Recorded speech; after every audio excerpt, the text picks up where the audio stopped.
Kranthi Bathini, equity strategist at Wealth Mill Security, joins me this morning. Kranthi, good morning. Thank you for being here with us on News9. I want to understand this new report which has now surfaced. Adani Group has denied the allegations of any wrongdoing on importing Iranian LPG on its Mundra ports, but the stock market is not really very buoyant this time around on the statement coming in from Adani Group. In fact, Adani stocks are down in trade today. Adani ports down as much as more than 2% now. Yeah, Kranthi. Yeah, the negative news has been creating some kind of selling pressure on Adani Group companies, especially like company like Ports, Adani Ports is concerned. But Karthik, Adani group stocks are perceived as high beta stocks. They are much more vulnerable to these kind of allegations and news that do surfaces here and there. So nothing new for these group companies. Something the other bothers them these kind in the kind of way. Earlier we used to get the sanctions or some kind of judgments or news of U.S. courts. So that also hampered the stock sentiment earlier. But nobody discusses what's going on with respect to those cases. So these kind of news do surprise us on Adani Group shares, but they tend to disappear after some time. All right, you're right, they do tend to disappear after some time, but if an investigation was to be launched into the Adani Group, are we likely to see the kind of losses that that investors in Adani stocks saw after the release of the Hindenburg research report, or do you think the reaction this time could be a little muted? Karthik, earlier the stocks were in a momentum show. By and large, Adani Group shares used to trade at a very astronomical valuations. But post Hindenburg report, the stocks have been in a long consolidation phase. So I don't think so there will be any kind of a correction in these stocks immediately. We need to wait and watch how things are going to evolve over a period of time. By and large, the stocks have been in a consolidation phase at this point of time. In terms of the financial performance are concerned, these group companies have been posting good set of numbers. They're improving their cash flows at this point of time. And the infrastructure projects where they're focusing, they have been doing extremely well, creating value for the group and for the shareholders internally at this point of time. But in terms of the stock performances are concerned, the stocks have been in a consolidation phase at this point of time. So investors with high risk appetite, one can accumulate these stocks for a very long term, and the existing investors, if they have high risk appetite, they can hold. But if they are holding Adani Group shares, they have to get ready to habituate these kind of movements and these kind of news flows. All right, so get habituated to volatility in Adani stocks. Well, let's move on, Kranthi, now to the overall broader feel in the stock markets today. Sensex and Nifty both defying what we've seen in Asian markets. In fact, both indices are down. Is this again largely coming by way of what we are seeing on Adani Group stocks, and two of them, Adani Enterprises, Adani Boards, which are both heavyweights on the Nifty 50. But I'm also seeing some pressure on banking stocks. ICICI Bank, for example, is down about, almost 0.9% or so in trade this morning. Bajaj Finance is also down about 0.8%. Or so.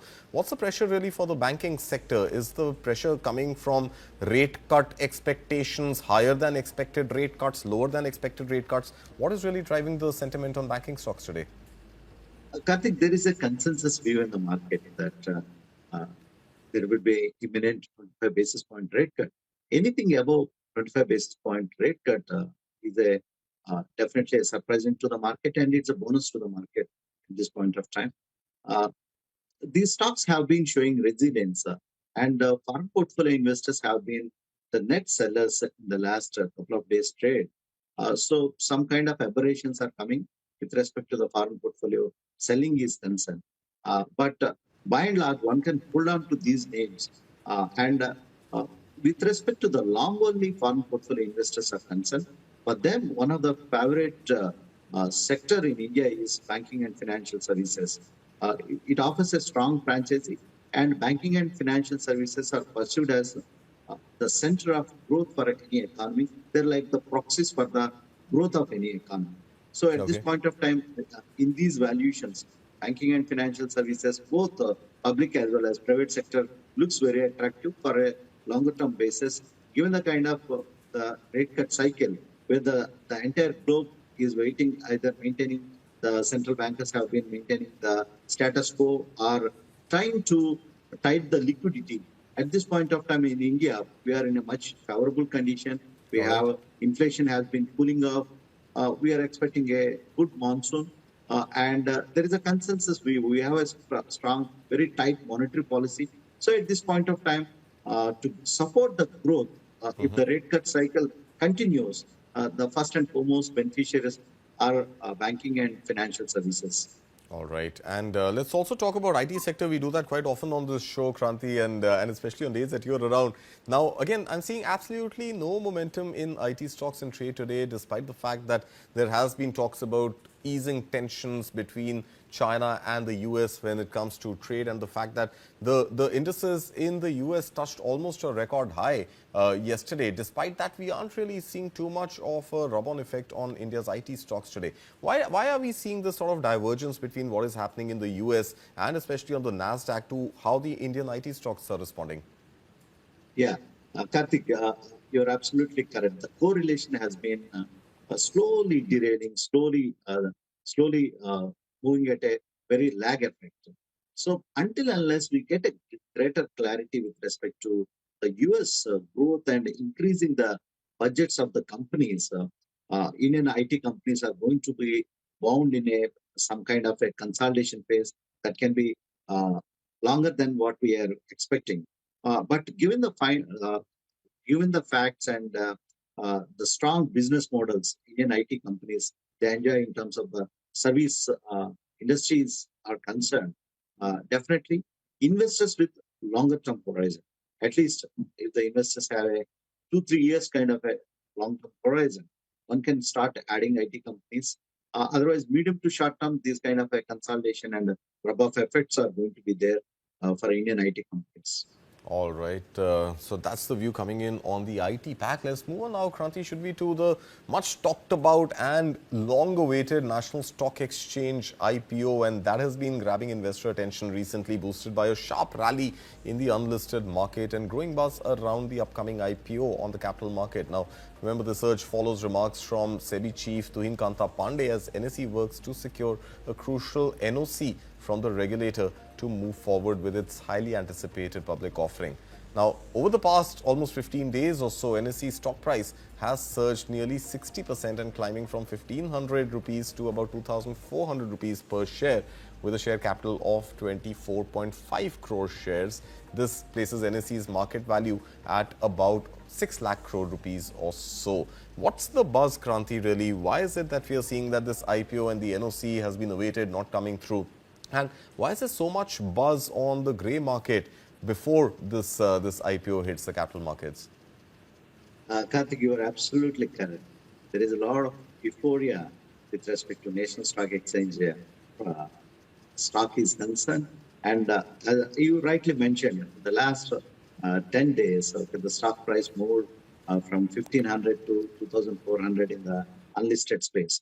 But unlisted space, the price discovery is not exactly the right way to put the things.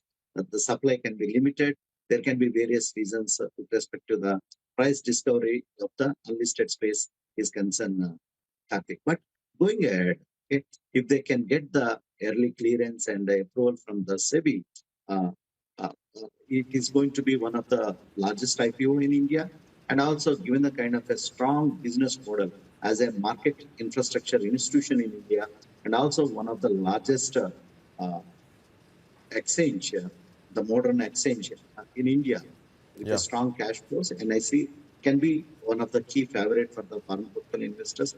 And given the kind of the growing equity cult in India, NSE or market infrastructure companies are expected to do well. And NSE is one of its holding companies. I can say it can be the NSA have a stake that is NSDL that also coming for IPO. So it adds kind of a value unlocking for NSE. Right.